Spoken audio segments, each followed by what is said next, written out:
네, 안녕하세요. 허중관사입니다. 네, 오늘부터 이제 관세평가 과목의 기출문제, 해설, 그리고 테마, 암기, 과정, 오늘부터 들어가는 날이고요. 본격적인 수업에 앞서 가볍게 이제 OT 진행하도록 하겠습니다. 우리 강의 일정 같은 경우는 매주 수요일, 지금 이 시간에 계속 진행을 될 거고, 교재 설명드리면은 교재 요 책이에요. 요 책인데, 교재 혹시 교재 이 기출문제 해설이라는 책이고요. 네, 2014년부터 이제 기출문제들을 주요하게 좀 작용될 만한 기출문제들을 선별해서 해설을 해놓은 책이라고 보시면 되고, 일단 제가 파트를 나눠서 작성을 했는데 각 파트 앞부분에 이제 관련된 법령을 다 넣어놨어요. 이 법령을 넣어놓은 이유는 여러분들 아실지 모르겠지만 요즘에 이제 출제 경향 자체가 사례형 문제를 가장한 법령 기술 문제가 굉장히 많이 나오기 때문에 법을 한 번 더 지금 기출문제 과정이긴 하지만 법을 한 번 더 그래도 보고 가자라는 이제 취지로 각 주제, 각 파트의 맨 앞에 관련된 법령 고시 다 넣어놨고요. 저희 앞으로 그 8주 동안 이 책을 바탕으로 해서 진행해 보도록 하겠습니다. 자, 이제 수업을 그러면 어떻게 진행할 거냐? 이 책만으로 진행하는 건 아니고요. 여러분들 조금 부담스러우실 수도 있긴 하겠지만, 일단은, 오늘은 이제 테스트를 보진 않았어요. 오늘은 테스트를 첫날이라서 보진 않았는데, 다음 주부터는 테스트를 볼 거고요. 30점, 100점 문제를 제가 낼 겁니다. 그럼 여러분들 조금 일찍 오셔가지고 그 30점 문제에 대한 답안을 먼저 작성을 하고 계시면은 제가 제가 와서 답안에 대한 그 답안지를 이제 배부를 할 거고요. 여러분이 작성하신 답안은 제가 잘 가져가서 그 차주까지 첨삭을 해서 배포해드리도록 하겠습니다. 조금 표정이 좀 부담스러운 좀 부담스러워하시는 것 같은데. 네. 근데 이제 제가 앞으로도 몇 번을 더 말씀드릴 거지만 답안 작성하는 연습이 좀 중요해요. 여러분들 계속 항상 지금 이 시점에는 되게 답안 작성하는 게 부담스러우실 수는 있는데 어차피 답안 작성에 좀 익숙해져야 되고 문제에 당황할 수밖에 없거든요. 지금 이거 알았던 건데 손이 안 나가는 경우가 지금 많을 거예요. 지금은. 근데 여러분들이 그게 시험 날까지 지속될 수는 없잖아요. 최대한 빨리 그 문제 답안지 작성하는 거에 적응해서 조금이라도 이렇게 능숙하게 답안 작성을 하실 수 있도록 도와드릴 거고요. 어떻게 보면은 사실 관세평가 같은 경우에는 매번 이제 문제를 볼 때마다 이제 당황을 할 수밖에 없는 과목이긴 한 것 같아요. 그러니까 어차피 당황해야 된다면은 조금 당황하는 거에도 익숙해져서 여러분들이 시험 문제 실제 시험장에 갔을 때도 당황했을 때 남들보다 그 당황에 좀 익숙해져서 조금이라도 글을 더 편하게 쓸 수 있도록 하는 게 중요하기 때문에 안녕하세요. 저거 네 가지고 앉으시면 돼요.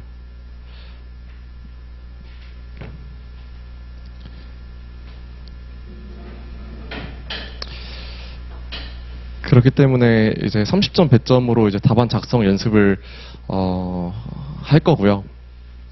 그 답안 작성 이후에 이제 우리 이제 본격적으로 아까 말씀드린 교재에 대한 이제 진도를 나가고 마지막으로 이제 마지막 한 30분, 길면 40분 정도 제가 투자해서 이제 평가 협정, WTO 협정에 대해서 이제 중요한 부분을 발췌해서 수업을 할 건데 시험이 내년 6월로 가정했을 때 여러분들이 이제 내가 진짜 WTO 평가 협정을 공부해야지라고 맘먹고 공부할 수 있는 시간은 지금밖에 없어요. 그러니까 내년에 가면은 평가 협정을 봐야 될 시간이 없을 수 있거든요. 그냥 그 진도 나가면서 그냥 해당되는 부분만, 관련되는 부분만 보는 거지. 협정 공부해야지 라고 할 수 있는 시간은 제가 볼 땐 지금 이 시점밖에 없다. 그래서 이제 평가 협정에 대해서도 좀 중요한 부분들, 그리고 이슈가 될 만한 부분들, 좀 쟁점이 되고 있는 부분들 위주로 이제 발췌해가지고 설명을 드릴 예정입니다. 네, 일단은 수업은 이렇게 진도 나갈 거고, 늦게 오셔가지고 간략하게 설명드리면 30점, 100점 테스트 볼 거예요. 알고 계셨나요? 알고 계셨어요? 네. 그럼 되고, 제 소개 간략하게 해드리면요. 저는 2017년, 그러니까 34회 관세사 시험 합격자고, 현재는 관세법인 신대륙이라는 곳에서 근무하고 있습니다. 네. 공부 반복론은 그냥 넘어가도록 하고요. 저희 뭐 진도표 먼저 보면은 여러분들 이거 뭐 크게 신경 안 쓰셔도 돼요. 가장 여러분들이 신경 쓰실 부분은 하나밖에 없다. 뭐죠? 요거다. 네. 여러분들 요것만 잘 체크하셔서 한 30점 배점인데 20분에서 25분 정도 드릴 거거든요. 조금 빠듯할 수는 있어요. 그 대신에 제가 문제를 길게 내거나 복잡하게 내지는 않을 거예요. 지금부터 막 복잡하게 내면은 또 괜히 스트레스 받을 수 있으니까 문제의 길이를 그렇게 길게 하지는 않을 거니까 아는 대신에 30점 배점이지만 한 20분에서 25분 정도 드릴 거다라고 이해하고 계시면 됩니다. 총 10월 25일 수요일까지 총 8차례 거쳐서 강의 진행하도록 하겠습니다. 자, OT니까 수업 시간에 질문을 한번 받을게요. 혹시 궁금한 거 있으신 분 편하게 말씀 주셔도 됩니다. 거기 쓰시 말고 저한테 말해주세요. 샤프요? 네.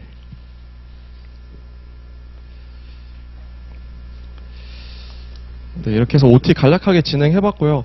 바로 이제 우리 교재 진도 나가보도록 할까요? 네. 교재 잘 보이시나요? 잘 안 보이죠? 제가 자꾸 여기 보고 하니까 이게 자꾸만 이렇게 좀 글씨가 작아지거나 그럴 수 있거든요. 그때 말씀해 주세요. 예. 교재 보시면은 목차 먼저 한번 봐볼게요.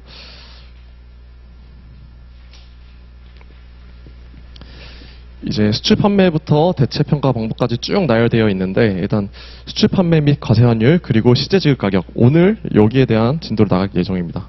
오늘 이 부분에 대한 진도를 나갈 예정이고 사실 수출 판매랑 시제 지급 가격은 좀 구분하기가 좀 애매한 부분이 있어요. 그래서 오늘 한꺼번에 이렇게 묶어서 총 10문제 한번 진행해보는 걸 목표로 하고 왔습니다. 그리고 이제 그 본격적인 진도 나가기 앞서서 여러분들한테 말씀드리고 싶은 거 뭐냐면 사실 관세평가 문제라는 것 자체가 이렇게 딱 수출 판매면 수출 판매에 대한 내용만 나오는 게 아니에요. 그러니까 여러 챕터 부분이 섞여서 한 문제에 녹아들어져 있는 경우가 대부분이기 때문에 뭐 수출 판매, 시제 지급 가격이라고 해서 반드시 그 목차 제목에 해당되는 내용만 있는 건 아니고 그 여러 뭐 가산 요소나 공제 요소 이런 것도 섞여 있을 수 있어요. 섞여 있을 수 있는 대신에 그 설명의 포커스는 이 목차, 대목차 제목에 맞춰서 대목차 위주로 설명을 드릴 예정이라는 점 미리 말씀드리겠습니다. 그 다음에 실제 지급가격 했으니까 당연히 가산 요소 나오겠고요. 가산 요소 끝나고 뭐 거래가격 배제 사유, 대체 평가 방법 쭉쭉 하고 마지막으로 이제 혼합형 문제. 사실 다 혼합형 문제예요. 여기들이 거의 다 혼합형 문제인데 조금 대놓고 혼합형이거나 조금 배점이 크거나 중요한 것들을 별도로 빼서 7편에다가 구성해봤습니다. 네.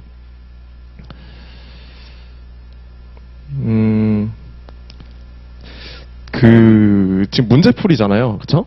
질문 드리고 싶은 게 혹시 그 법령 암기는 어느 정도 좀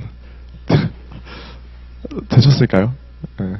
법령에 대한 암기 어느 정도 한 반 이상은 된 것 같다 하시는 분 손만 들어주세요. 반 이상은 된 것 같다. 거의 다 되시네요. 네. 알겠습니다. 제가 이해했고요. 네. 법령에 대한 부분을 최대한 그래도 빨리 그 암기를 하시는 게 일단은 중요한 것 같아요. 요즘 출제 경향에 대해서 제가 간략하게 말씀드렸는데 일단은 법령 비율이 거의 이제 60에서 70%가 나오고 있더라고요. 최근 3년 거를 분석해 보니까 60%에서 70%가 나와요. 다 법령에 대한 내용을 서술하는 문제가 나오고 있고 그렇다고 해서 사례형 문제가 안 나올 거냐? 그것도 아니거든요. 앞으로 그렇다고 그럼 내년 시험에서 사례형 문제가 안 나온다고 장담할 수 있냐? 내년에도 60에서 70%가 법령이 나올 거냐? 그것도 장담할 수 없어요. 왜냐면은 관세평가라는 그 과목의 원래 본래 취지이자 특징은 사례거든요. 그러니까 주어진 사례를 분석해서 과세 가격을 도출하는 게 사실 관세평가 본연의 취지가 맞아요. 근데 요즘에 이제 조금 최근 3년 정도 이제 법령에 큰 비중을 가지고 문제가 출제되고 있는 추세인 거는 맞기 때문에 법령을 절대 무시할 수는 없을 거고, 그렇기 때문에 여러분들이 조금 더 이제 어려운 문제를 접하기 위해서는 법령 암기를 조금 미리 시간 나실 때마다 해두실 필요는 있습니다. 관세평가 관련된 법령이 그렇게 많은 편은 아니잖아요, 그렇죠? 다른 과목에 비해서 그렇게 많은 편은 아니기 때문에 법령 암기는 시간 틈틈이 하시는 걸로 그렇게 하면 좋을 것 같아요. 자, 관사시험의 제도 잘 아시죠? 기출문제 경향 분석도 한번 읽어보시면 될 것 같습니다. 자, 이제 본격적으로 수출 판매 및 과세 환율 진도 나가볼게요.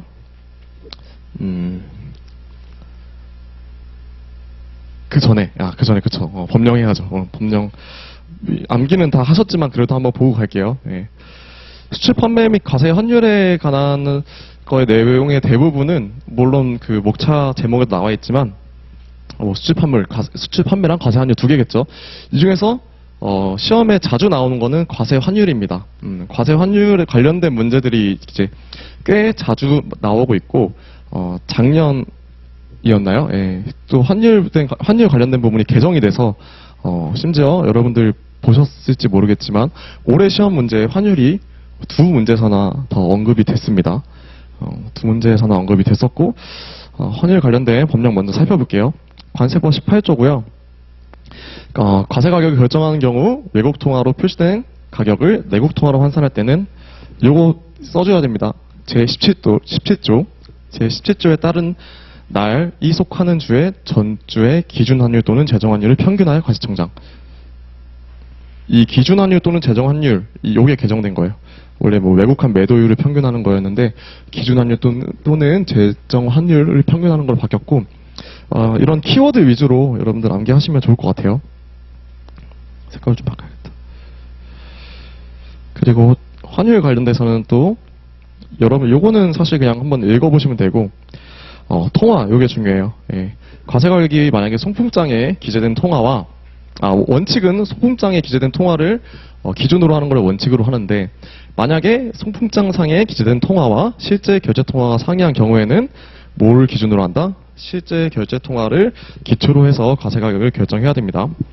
네, 보시면 될 것 같고, 그 다음에 이제 수출 판매 볼까요? 수출 판매는 사실 뭐 법에서는 우리나라에 수출하기 위하여 판매되는 물품, 딱 이렇게 나와 있죠. 예, 딱 이렇게 나와 있는데, 요거에 이제 뜯어보면 이제 수출이라는 개념과 판매에 대한 개념, 그다음에 뭐 판매를 뭐 넓은 의미로 해석을 해야 된다거나, 그다음에 수출 판매는 뭐 독립된 당사자 간에 거래해야 된다거나 하는 거, 한다는 그 개념적인 부분이 있었고요. 그다음에 수출 판매에 해당되지 않는 부분, 않는 경우 우리 관세법 시행령 17조에서 7가지 규정하고 있었죠.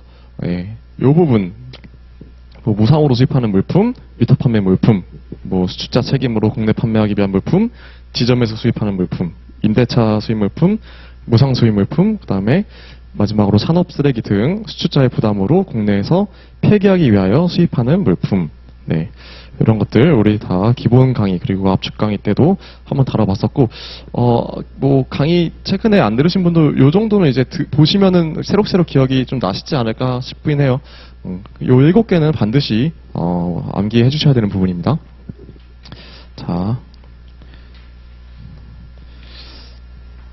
자, 과세가격 결정 방법 적용 순서 어떻게 되죠? 너무 쉽나요? 1방법부터 6방법까지 적용되는데 순서가 바뀔 수 있는 경우가 한 가지 있었죠. 네, 4방법에 앞서서 5방법을 먼저 적용할 수 있고, 5방법 적용이 만약에 안 되면은 4방법, 그 다음에 6방법 순서대로 적용한다라고 배웠습니다. 자, 그 공시 14조에는 1방법 적용할 수 없는 수입 물품에 대한 규정이 있는데요. 017조 볼까요? 시행령 17조.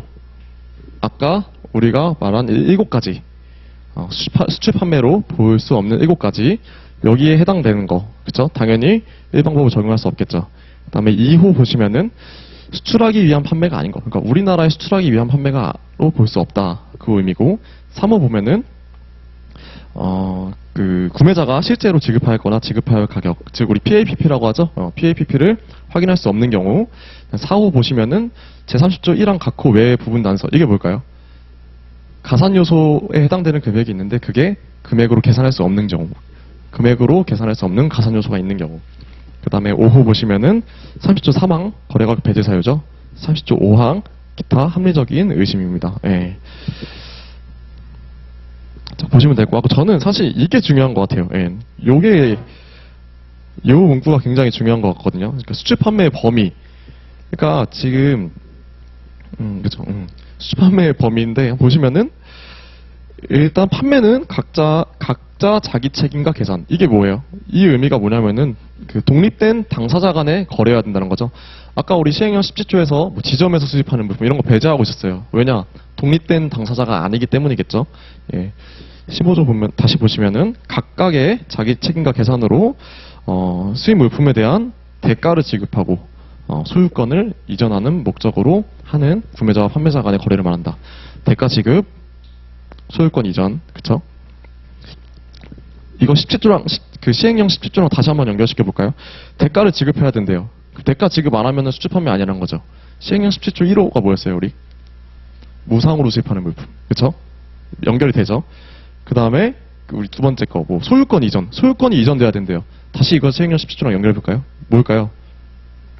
임대차 계약, 뭐 임차 이런 위탁 판매 이런 것들 소유권 이전 다 안 되는 거겠죠. 이렇게 해서 다 연결이 된다라고 이해하시면 되고, 다시 그 15조 2항을 보시겠습니다. 가격, 그쵸? 우리나라에서 수출하기 위하여 판매되는 물품에 대한 가격은 뭐냐? 해당 물품의 실제적인 국제 간 이동을 수반하는 거래로서 우리나라에 도착하기 직전에 이루어진 판매에서의 가격. 예를 들어서 그런 거 있었죠? 우리 수출 판매 협정 내용이긴 한데, 우리나라로 이제 물건이 오고 있었는데, 공해상에서 수입자가 나 이거 못 사겠다 라고 해서 이제 판매자가 난리가 났겠죠. 그래서 수입자를 바꾼 경우, 원래 이제 이 B가 수입을 하기로 했었는데 이 B가 갑자기 물건을 여기 공해상에 오고 있었어요. 근데 B가 갑자기 나 못 사겠어 라고 하면은 얘 입장에서는 당연히 새로운 구매자를 찾아야겠죠. C한테 얘를 이렇게 한 게 이게 더 빠르겠다. 네. 이렇게 C한테 판매한 경우, 이때는 우리나라에 도착하기 직전에 이루어진 판매가 맞죠? 그렇죠? 그렇기 때문에 이 둘 간의 거래가 수출 판매로 인정이 될 수 있는데, 이미 물건이 도착했어. 이미 물건이 도착하고 국내에서 B가 갑자기 나 돈 못 낼 것 같아. 물건은 여기 있는 거죠. 나 돈 못 내겠어. 이거 그냥 나 이거 안 사겠어. 나 이거 반품할래. 라고 했을 때 S가 그러면 나 너 말고 얘한테 팔겠어 라고 새로이 합의한 이 가격, 이게 만약에 100이고 이 가격은 뭐 판매자 입장에서 급하니까 뭐 싸게 팔겠죠. 그쵸? 이때는 요게 인정이 안 된다. 네. 그 부분을 이해하셔야 돼요. 평가 협정도 그렇고 우리나라 관세법도 당연히 그렇지만 수출 판매에 대한 가격이거든요. 그러니까 수출 판매라는 거는 여러분들 잘 아시겠지만 우리나라에 판매하기 위하여 이제 형성된 가격을 바탕으로 이제 과세 가격을 하는 게 이제 협정의 기본 취지라고 보시면 되고, 그렇기 때문에 국내에서 도착한 이후에 형성된 가격은 단지 우리나라에 수출 판매하기 위한 물품에 대한 가격이 아니라 국내 거래의 가격이다라고 봐서 과세 가격 이게 기초가 되는 거래 가격으로 삼을 수 없다라고 이해하시면 되고, 요거의 가장 대표적인 그게 뭘까요? 대표적인 예시가 뭘까요? 국내에서 형성된 가격의 대표적인 예시. 그쵸? 그쵸. 보세구역, 그쵸? 보세공장이나 보세구역에서 판매된 물품의 과세 가격. 실제로도 보세구역 혹은 보세공장에서 이제 판매된 물품의 과세 가격은 실제로도 이슈가 많아요. 이슈도 많고 판례도 많기 때문에, 네, 그런 부분들 우리나라에 수출하기 위하여 판매되는 물품의 가격을 우리는 일방법상의 거래 가격으로 한다라고 다시 한번 이해하시면 됩니다.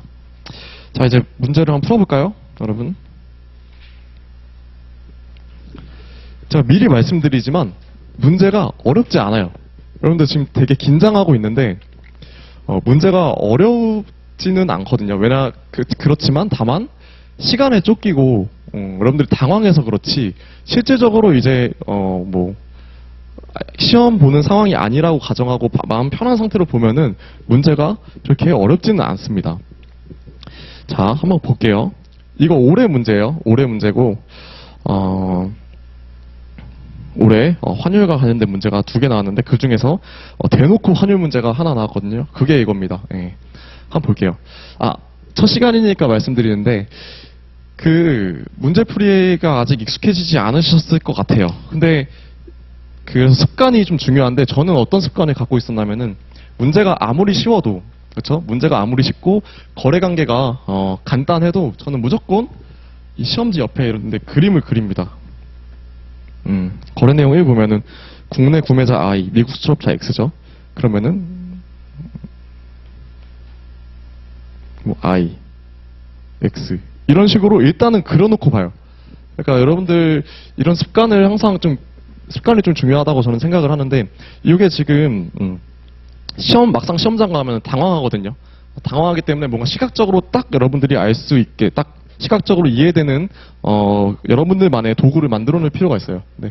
요거는 비록 이제 환율 문제고 거래 관계가 복잡하진 않지만 저는 무조건 일단 다 그리고 봤어요. 시험지 안에 이제 그려놓고 그래야지 딴 데 넘어갔다가 다시 돌아와도 바로바로 눈에 들어오기 때문에 시간을 좀 단축시킬 수 있거든요. 그래서 일단은 보겠습니다. 자, 국내 구매자 I가 저는 이제 실판에 써야죠. 이제 일단 써놓고 봐요.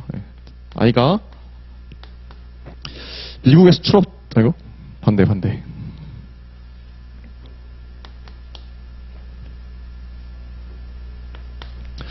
미국의 수출업자 X로부터 우편으로 수입한 물품이 3월 22일 토요일 통관 우체국에 도착하여 당일 수입 신고한다. 자, 계속 읽어볼게요. 수입 물품의 송장상의 금액 얼마다? 3,000. 결제는 고정환율로 사용하며 수입국 통화에 원화로 지급하기로 매매 계약을 체결하고 그 계약에 따라 지급한다. 그 다음 수입신고일의 고시환율은 1,340원.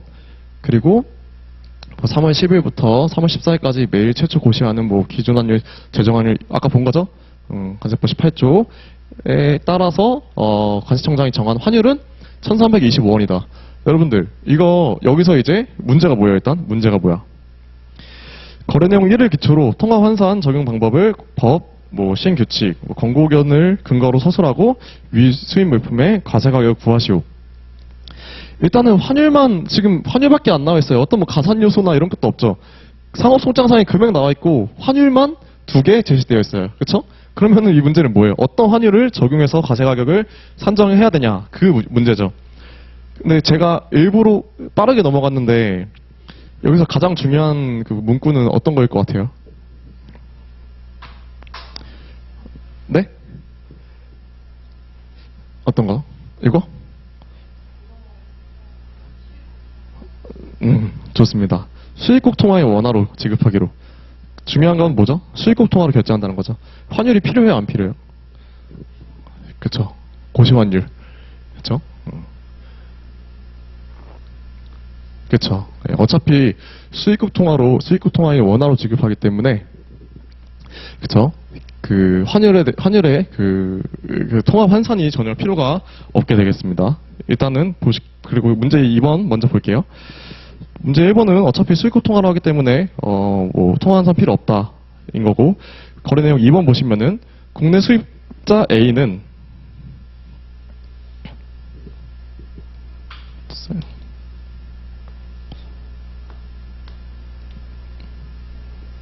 수입자 A는 여기 있어. 수출자 뭐야? B. 그쵸? 수입한다. 근데 수출의 업자 간의 환리스크 부담을 위해 대금 결제를 두 종류로 한대요. 결제는 반대로 가죠.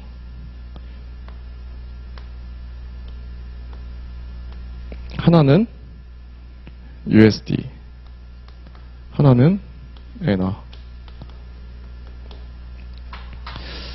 이때 통화 환산을 어떻게 해야 되냐? 그쵸? 이때는 좀 이슈가 있을 수 있어요. 왜냐하면 뭐 통화 환산, 그러니까 여러분들에게 이제 혼란을 주기 위해서 이 문제를 출제한 건데 뭐 환리스크 분담을 위하여 이렇게 이런 문구를 써가지고 아 이게 뭐 정상적인 거래가 아닐 수 있나라고 이제 한번 헷갈리게끔 한 문제인데 통화를 두 가지 통화로 결제한다는 거는 상가행상 너무나도 일반적인 경우고요. 실제로도 환리스크 분담을 위해서 대금 결제를 두 가지 이상의 통화로 하는 경우가 많습니다. 예. 일단은 1번 문제랑 2번 문제 상황 파악은 되셨죠? 상황 파악은 잘 되신 것 같고, 여러분들 특히 1번 문제 같은 경우는 문제가 굉장히 길잖아요? 굉장히 문제가 아니죠. 그렇게 긴 편은 아니지. 묻고자 하는 거에 비해서 길죠. 자꾸 뭐, 여기 수입신고의 골시 환율, 뭐, 실제로 여러분들이 이걸 적용하길 바라면서, 뭐, 과시청장이 정한 환율을, 출제자분들께서, 자기 열심히 기재해 놓으셨는데, 결과적으로는 고정환율, 어차피 수익국 통화로 하는 이 환율을 적용하면 되는 거고, 거래 내용 2도 마찬가지입니다. 거래 내용 2도 두 가지 통화로 결제하지만 이 두 가지 통화로 결제한다는 것은 조건 또는 사정에 해당되지 않는다가 이제 결론이고, 이제 결론을 아는 상태에서 여러분들 한번 답안지가 어떻게 구성되어 있는지 보도록 할게요.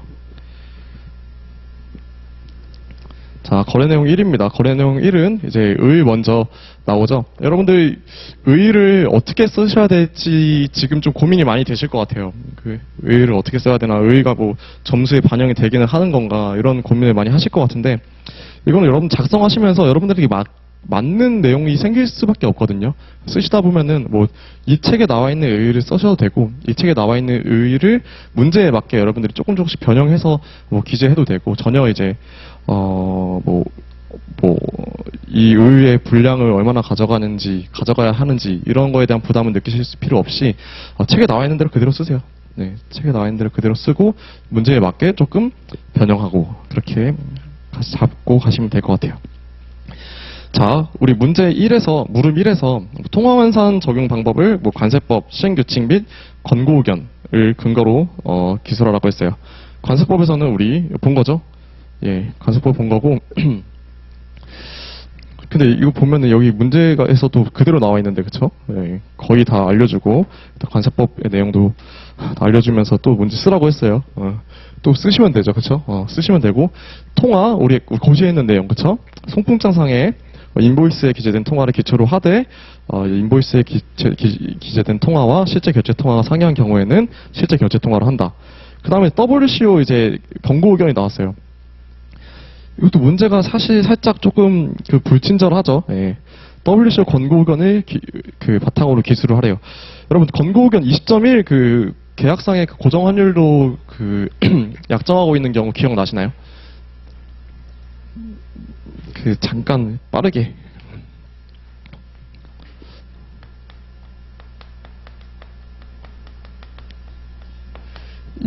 여러분들 이거 분명 이 숫자까지 외우실 필요는 없어요. 그러니까 환율 관련된 거 있으면 딱 그게 떠오르는 게 하나가 있으실 텐데,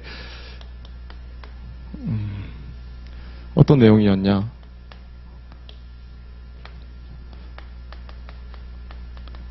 인보이스에는 우리 송풍장이라고 하죠. 편하게 인보이스라고 할게요. 인보이스가 이거서, 인보이스에는 뭐 수출국 통화로 기재, 수출국 통화.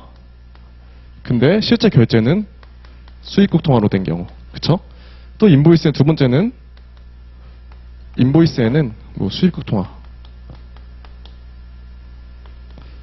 결제는 수출국 통화로 되는 경우. 세 번째, 인보이스에는 수출국 통화로 되는 경우. 그 다음에 실제 결제는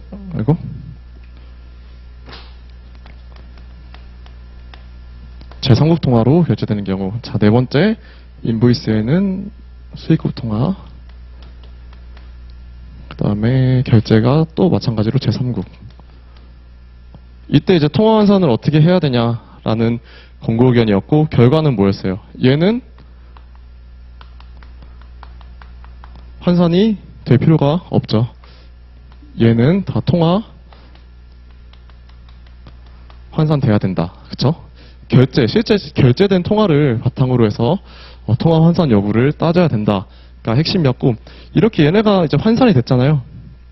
이제 얘네가 환산이 되면은 그 환산된 것을 바탕으로 해서 또 수익급 통화로 환산해서 실제적으로 최종적인 과세 가격을 산정한다고 이해하시면 됩니다. 자, 우리 지금 이 문제 거래 내용 1번은 어떤 상황이에요? 이 중에서? 이 상황이죠. 네, 실제로 통화 환산이 불필요하다. 그쵸? 그래서 그 내용을 여기다 기재를 해준 거고, 그래서 결과적으로 거래 내용 1의 과세 가격은 뭐다?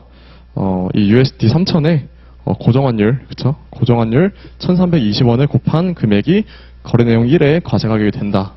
라고 보시면 됩니다. 자, 이제 물음 2로 가면은, 결제 통화가 두 종류인 경우, 수입 물품에 관하여 과세 가격 결정 방법, 그쵸? 요 내용,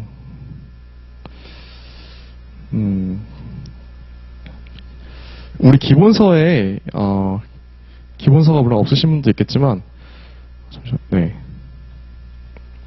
기본서에 여러 사례들이 나오거든요. 여러 사례 중에 요 사례가 있어요. 관세청 6권 해석 사례고요.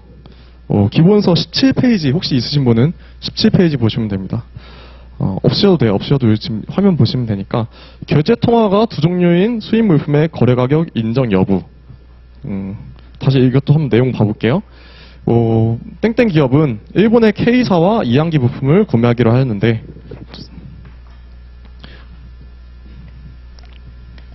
K사, 땡땡 기업, 이항기 부품을 구매하기로 하였는데 동 물품의 대금의 50%는 엔화, 그리고 나머지 50%는 USD. 이때 1방법이 적용 가능한지 여부. 뭐예요? 이거 그대로 낸 거죠, 올해. 예, 요 평가 사례, 관세청 6건에서 사례를 출제자분이 그대로 내신 겁니다. 그래서 회신 이 내용이 사실 답이겠죠. 이게 이번에 요 내용 그대로 기재가 됐으면 아마 좋은 점수가 나왔을 것 같고, 한번 회신 내용 볼까요? 당해 수입 물품에 대한 거래의 성립 또는 가격의 결정이 금액으로 계산할 수 없는 조건 또는 사정에 의해 영향을 받은 경우에는 이 방법 이하로 가야 된다. 근데 조건 또는 사정은 뭐다? 구매자가 판매자로부터 특정 수량의, 그쵸? 그 세 가지 있죠, 우리 기억나시나요? 제가 세 가지라고 하면은 딱 들어오나요? 금액으로 계산할 수 없는 조건 또는 사정의 세 가지 예시. 판매자가 그 일정 수량의 다른 물품을 구매하기로 하는 조건으로 가격이 형성되는 경우. 두 번째는 구매자가 판매자에게 특정 수량의 다른 물품을 판매하는 조건으로 거래 가격이 형성된 경우. 마지막으로는 반제품을 판매자가 공급하고 완제품의 일정 수량을 받기로 한 조건으로 거래 가격이 결정된 경우가 있었죠. 그쵸? 그 세 가지 중에 이제 하나만 언급하고 등이라고 했죠, 등. 그쵸? 그러한 경우 등과 같이 정상적인 상거래가 아닌 경우 구매자와 판매자 간 당해 물품 판매 계약상 환리스크 부담을 위해 잠깐만요. 죄송합니다. 이런 경우 같이 정상적인 상거래가 아닌 경우에 조건 또는 사정이 금액으로 계산할 수 없다라고 우린 얘기를 하는데, 이 건은 그게 아니다. 결론은 이 건은 그게 아니라 뭐다? 구매자와 판매자 간의 이제 환리스크 분담을 위해 결제 통화를 구분하여 결제하기로 한 것이므로 정상적인 상거래에 해당된다. 참고로 계약서상 고정환율로 정하고 있는 경우에는 WTO 협정 권고 의견 20.1 이그젬플 3를 참고하기 바람. 이그젬플 3예죠. 그쵸? 이그젬플 3예요. 예. 그러니까 요 내용을 작성을 해주시고, 다시 우리 교재로 돌아오면 이 회신 내용 작성을 해주시고, 그 다음에 통화의 환산에 대해서도 어떤 통화가 환산돼야 되는지 작성하면은 좋은 답안이 나왔을 것이다 라고 보시면 될 것 같습니다.